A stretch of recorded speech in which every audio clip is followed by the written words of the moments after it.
Boa noite, galera. Meu nome é Murilo, sou professor de filosofia e hoje eu vou falar um pouco sobre os pré-socráticos. As pessoas elas estão acostumadas, a maioria das pessoas estão acostumadas, quando se trata de filosofia, a conhecer Sócrates e a partir de Sócrates, né? Sei que nada sei e por aí vai. O cara chato que fazia pergunta para todo mundo, até ser odiado e morto pela sua própria sociedade. Mas a filosofia ela vem bem antes disso. Isso quando a gente trata da filosofia grega, que é a origem, a base da nossa filosofia ocidental.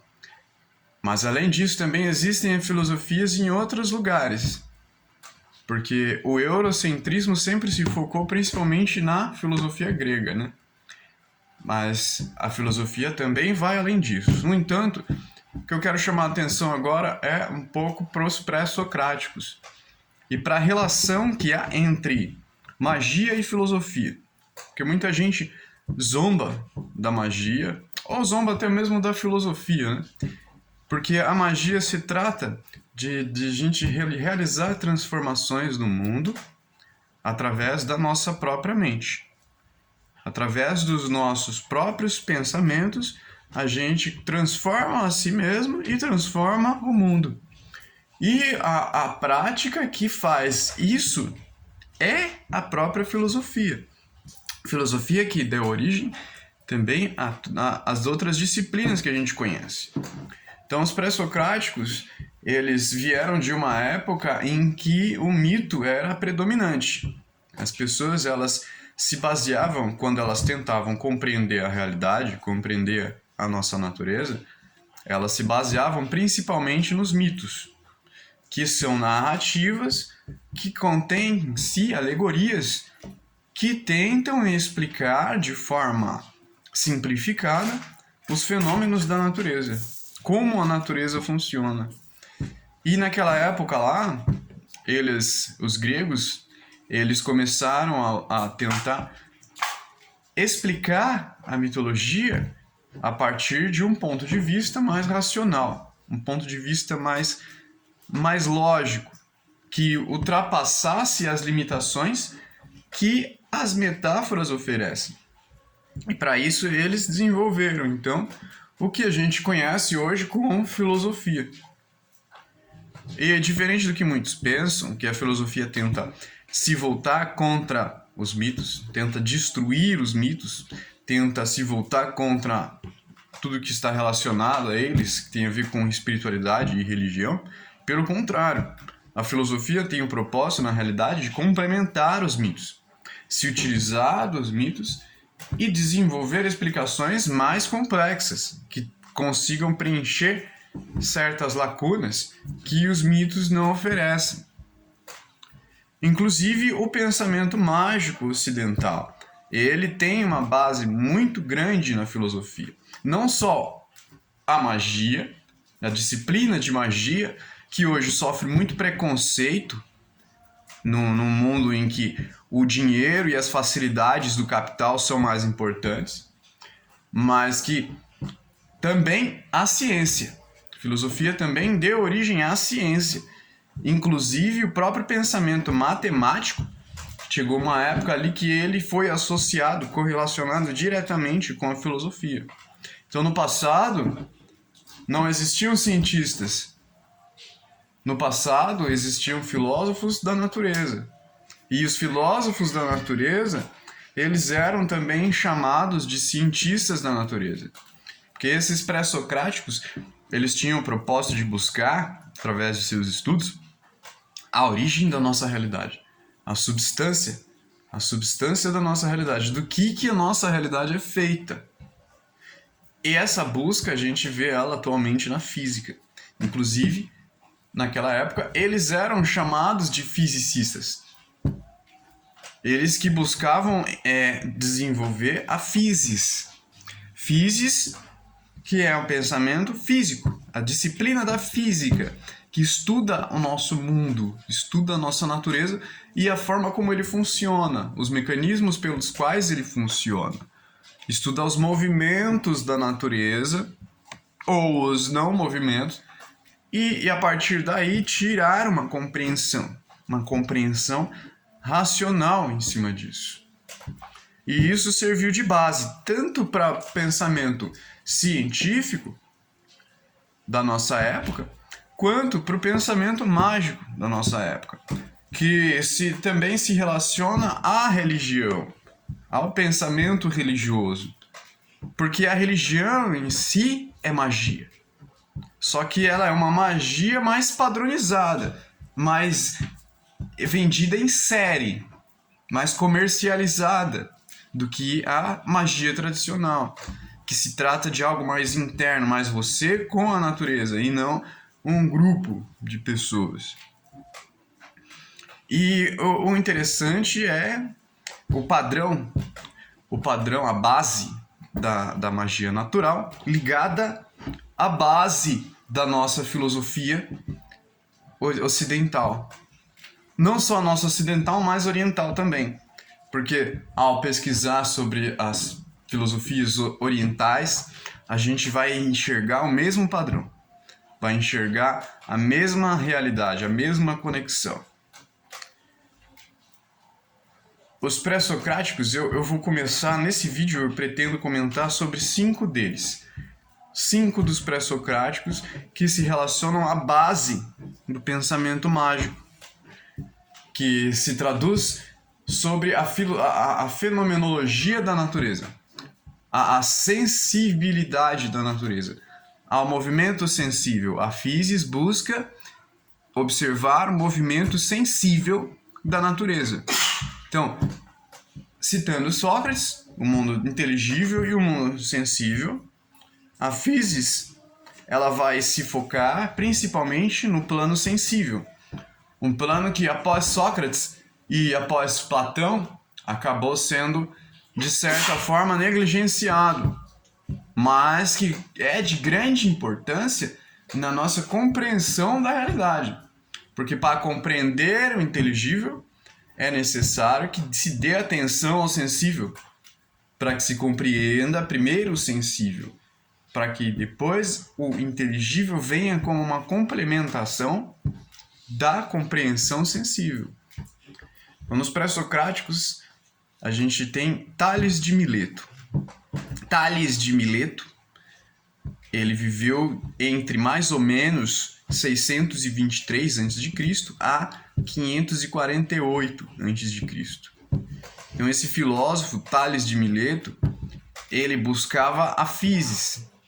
Ele buscava compreender, encontrar algo que foi chamado pelos pré-socráticos de arqué.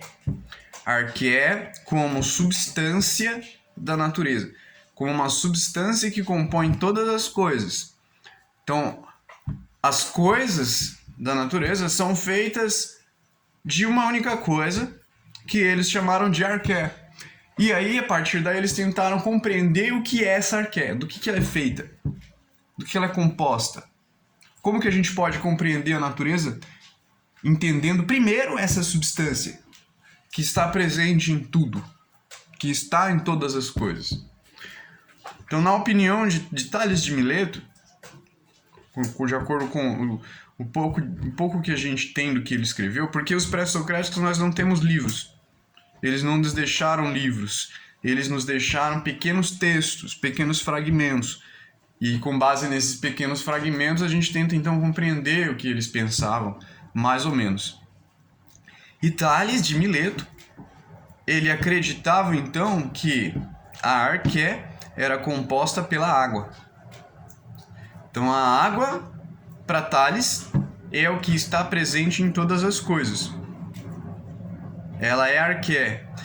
Todas as coisas derivam então da água, de acordo com Tales.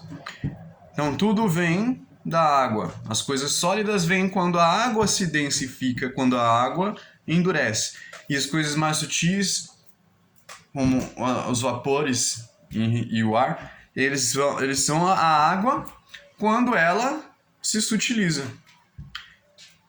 Já um outro pensador, ele viveu um pouquinho posterior, um pouquinho depois de Tales, foi Anaxímenes de Lampsaco. Anaxímenes. Ele viveu entre 380 a.C. e 320, mais ou menos, antes de Cristo. Essas datas elas são aproximadas, mas elas não têm uma exatidão perfeita, porque nós não temos certeza do ano exato em que eles nasceram, mas pelos registros a gente consegue ter uma aproximação. Então, Anaxímenes, ele acreditava que a arqué era composta pelo ar, que todas as coisas vêm do ar.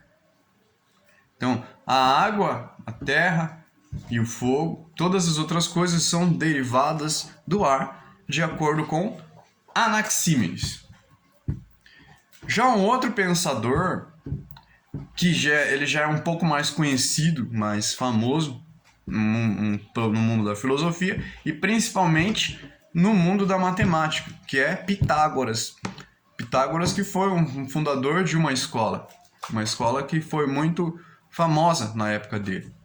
Uma escola que ensinava matemática relacionada à filosofia. Então, os pitagóricos, que são os que estudaram na escola de Pitágoras, que estudaram diretamente com Pitágoras, eles relacionaram a matemática à filosofia, transformaram a matemática em um objeto da filosofia. E eles passaram, então, a estudar a natureza e a nossa realidade a partir da filosofia da matemática. Então, a mesclar a abstração filosófica com a exatidão da matemática, eles buscavam, então, compreender a nossa realidade, explicar a nossa realidade. E para Pitágoras, a nossa realidade é composta por números. A arqué, que compõe a nossa realidade, ela é os números. E os números, eles são uma representação de ordem, uma representação de constância. Também estão ligados à geometria. E eu vou ler um dos trechos dos fragmentos de Pitágoras. Um dos fragmentos de Pitágoras diz o seguinte: o que há de mais sábio? O número. O que há de mais belo? A harmonia. Então ele mostra aí a sabedoria que vem dos números, que vem da exatidão deles, né? Que vem da perfeição exata que a matemática nos oferece com seus números e a sua geometria. Sua geometria espacial. Geometria espacial. Então essa geometria espacial e essa harmonia, essa constância exata da matemática, dos números, a gente pode associar ela à densidade da Terra. A Terra, que entre os 4 elementos, é um elemento mais fixo, mais constante, mais estável. Então a gente pode sim fazer uma analogia entre o número e a Terra. E relacionar, então, o pensamento de Pitágoras à Terra. De que a natureza das coisas, a arqué das coisas, vem da Terra. Da exatidão da geometria da Terra. Da exatidão da harmonia da Terra. Esse fragmento que eu li vem de um livro, Introdução à Filosofia. Eu vou citar esse livro aqui porque é um livro muito bom para quem gosta de filosofia. Introdução à Filosofia de Gaius. Aqui fala sobre desde antes dos pré-socráticos até próximo da nossa filosofia contemporânea. É um livro um pouco mais antigo, mas é um livro muito bom. Então, continuando, o próximo pré-socrático que eu vou citar é Heráclito. Heráclito, da famosa frase "não se banha 2 vezes no mesmo rio". Heráclito, famoso por pregar o movimento, a transformação das coisas. Então, para ele, a nossa realidade, ela não é fixa igual para Pitágoras. Para Pitágoras, que viveu entre 570 e 490 a.C., que é mais ou menos a mesma época de Heráclito. Heráclito viveu entre 540 a 470 a.C. Então é mais ou menos aí a mesma geração. Então para Heráclito era mais fixo. Os números são algo mais fixo, mais exato, mais determinado, mais próximo da Terra. Para Heráclito, a nossa arqué vem do fogo. Ele não fala diretamente do fogo, apesar de citar essa analogia. Pitágoras não imagino que ele não cite a analogia da Terra com os números, mas Heráclito já faz essa analogia. Em uma frase, no fragmento 30 de Heráclito, que aqui está no livro também, para quem quiser olhar, diz o seguinte, o processo dinâmico que caracteriza a realidade é comparável a um fogo eterno que se acende e apaga conforme a medida. Então aqui ele cita claramente a relação entre a dinâmica do movimento da nossa realidade com a dinâmica do movimento do fogo. Porque ao observar o fogo, a gente vê essa dinâmica. A gente vê essa transformação. Ele não tem uma forma. Ele não tem nada definido, nada exato. Ele está sempre em movimento, sempre se transformando. E isso é o exemplo perfeito da mudança. O exemplo perfeito da transformação. Talvez até mais do que a própria água do rio que Heráclito cita. Não se banha 2 vezes no mesmo rio porque será outro rio. A água já se transformou. Mas talvez o fogo ele ainda consegue evidenciar com mais clareza ainda essa transformação, porque nunca se pode observar 2 chamas iguais. Elas podem ser parecidas, mas elas nunca vão ser iguais. Então, agora nós temos quatro pré-socráticos, 4 pensadores gregos anteriores ou contemporâneos de Sócrates, mais ou menos, que buscaram diferentes caminhos, diferentes opiniões sobre a nossa realidade, sobre do que ela é feita, do que ela é composta. Nós temos Tales, relacionado à água, temos Anaxímenes, relacionado ao ar, temos Pitágoras, relacionado aos números, que eu tomo a liberdade de fazer uma analogia à Terra, e temos Heráclito, que ele próprio se relaciona ao fogo. Então nós temos aí os 4 elementos que são a base do pensamento mágico tradicional, que dão a base do pensamento mágico, que é, na realidade, a transformação da realidade pelos pensamentos. Então eles buscavam a arqué, também um termo que deu origem a arquetipo. Tanto a arquétipo usado por Carl Jung, que a gente vai ver mais para frente, que está ligada às formas que compõem nossos pensamentos.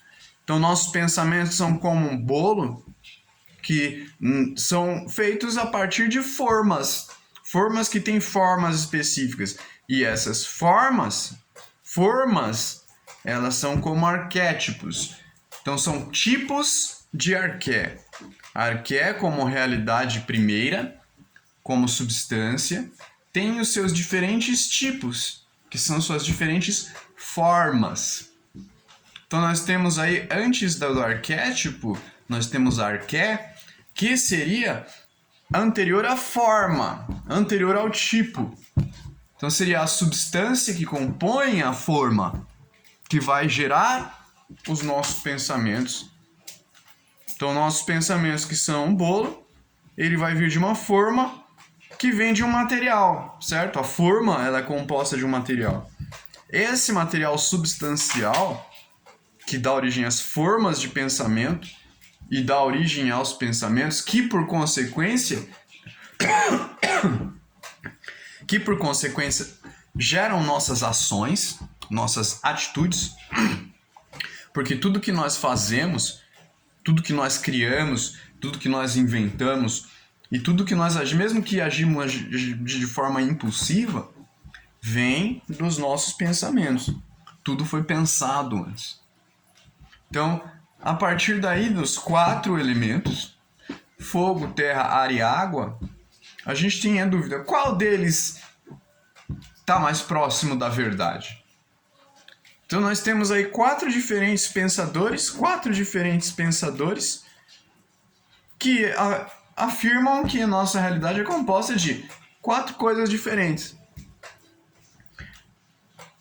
Só que o que eu quero focar, principalmente nessa relação, é exatamente na complementação que há entre as diferentes opiniões. Então, o objetivo da filosofia não se trata de dizer quem está certo ou quem está errado. Não se trata de dizer qual opinião é verdadeira, qual opinião não é verdadeira. Mas nós tentamos compreender os diferentes pontos de vista, as diferentes opiniões e fazer com que eles se complementem, com que eles se relacionem. Porque diferentes pontos de vista evidenciam diferentes dimensões do mesmo objeto. Diferentes dimensões do mesmo objeto que não poderia ser visto por um único ponto de vista. Então, se a gente tem um livro, por exemplo, a gente tem um lado dele, a gente tem outro lado dele. Então, a gente tem um ponto de vista aqui e um ponto de vista aqui. Esse ponto de vista aqui vai ver uma parte do livro. Então, ele vai falar, aqui tem um fundo branco com letras, com palavras, em textos. Só que ele está certo? Ele realmente está certo? Será que o livro é só isso? Aí vem um outro ponto de vista e fala, aqui tem um fundo laranja, com desenho, menos textos, poucas palavras. Será que ele está certo? Será que esse ponto de vista está certo? Será que o livro é só isso? Quando na realidade, nenhum nem o outro estão corretos sozinhos. Eles não conseguem alcançar a verdade sozinhos, porque cada um está vendo um lado, uma dimensão diferente do objeto. E é exatamente por isso que eles precisam um do outro. Precisam da relação que há entre um e outro.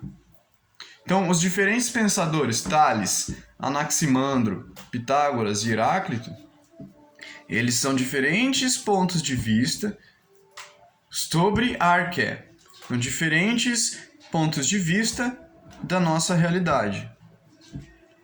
Porém, nenhum deles está certo ou errado. Nós não vamos buscar qual que está certo, qual que está errado. Tanto porque, quando eles diziam água, por exemplo, quando Tales dizia a realidade primeira de todas as coisas é a água.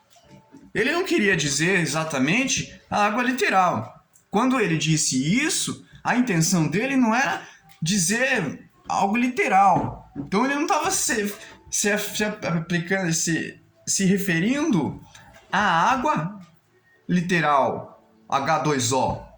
Ele estava se referindo a algo semelhante à água, a algo que pode ser compreendido analogamente compreendendo a água. Então, entendendo como é a água, a gente tem uma noção de como que é a água substancial. Então, a água literal é uma coisa. A água substancial, descrita pelo filósofo, na tentativa de descrever a arqué, é outra coisa. Entende? E isso a gente vai compreender através das analogias. Então, para que a gente compreenda isso, a gente vai precisar fazer essa correlação, essa ligação entre os diferentes pensadores. Então, a gente vai conectar o pensamento de Tales, que é a água, com o pensamento de Anaxímenes, que é o ar, que vai conectar com o pensamento de Pitágoras, que é os números, ou, na minha interpretação, a terra, e conectar com Heráclito, que é o fogo. E um outro pensador, a gente vai conectar também com com outro pensador, chamado Anaximandro. Anaximandro, que traz aí um quinto modelo de arqué. Um quinto modelo de substância para a nossa realidade. E para Anaximandro, essa substância, ele chamou de apeiron. Apeiron, que significa disforme, indeterminado. Então, se a gente pega, por exemplo, dois opostos, como na matemática, por exemplo, se a gente soma um número negativo com um número positivo, que são opostos entre si, são iguais, pode ser qualquer número, 1, 2, 3, 4.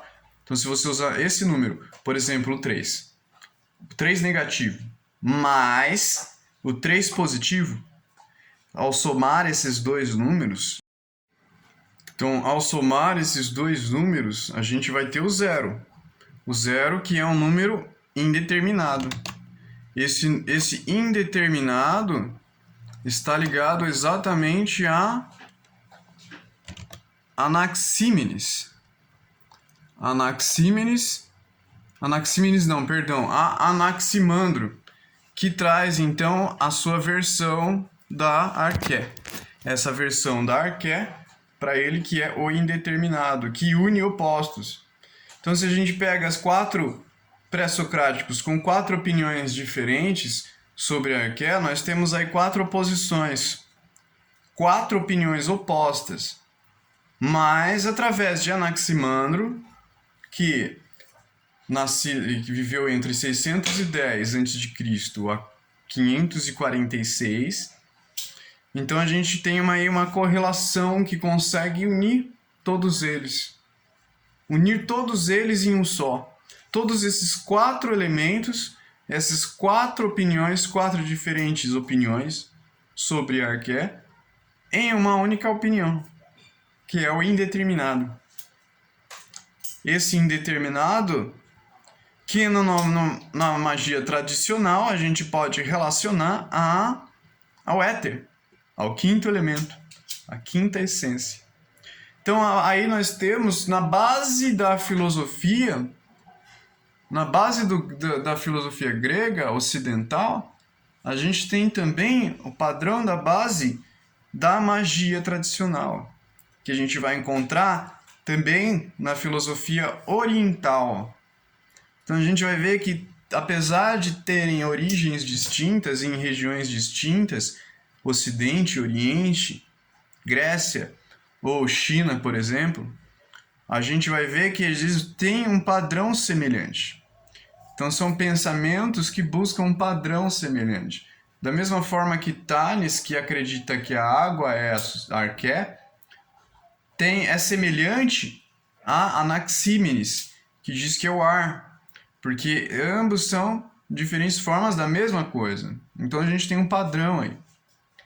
A gente tem diferentes visões que se complementam e que trazem uma riqueza de percepções. Uma riqueza de percepções graças à variedade. Variedade essa que também se aplica ao Ocidente e Oriente. Então, se a gente tivesse só o pensamento ocidental, só a filosofia ocidental grega, a gente estaria limitado a uma perspectiva só, a uma dimensão de percepção só da filosofia. Por isso a gente também vai buscar outras formas de filosofia, não só a grega. E a gente vai perceber que elas não se contradizem, apesar de terem perspectivas opostas, elas não se contradizem, elas se complementam, porque elas enxergam diferentes dimensões da mesma coisa. Então a gente tem aí então 5 elementos. Os 5 elementos base, tanto da magia, quanto da filosofia, quanto da nossa ciência. Porque a filosofia grega é a base da nossa ciência. Os filósofos pré-socráticos, eles eram cientistas da natureza.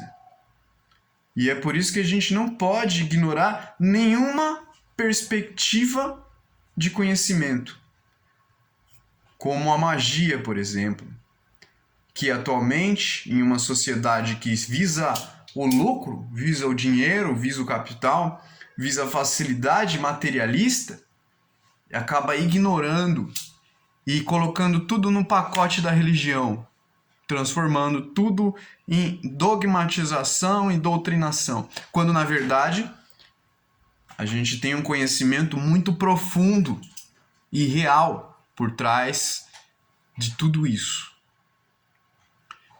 Então eu vou deixar por aqui a explicação, que é só uma introdução básica, porque mais pra frente eu vou dar continuidade. Quem gostou, dá um like, compartilha para ajudar o canal. E é isso aí, galera. Valeu pela atenção.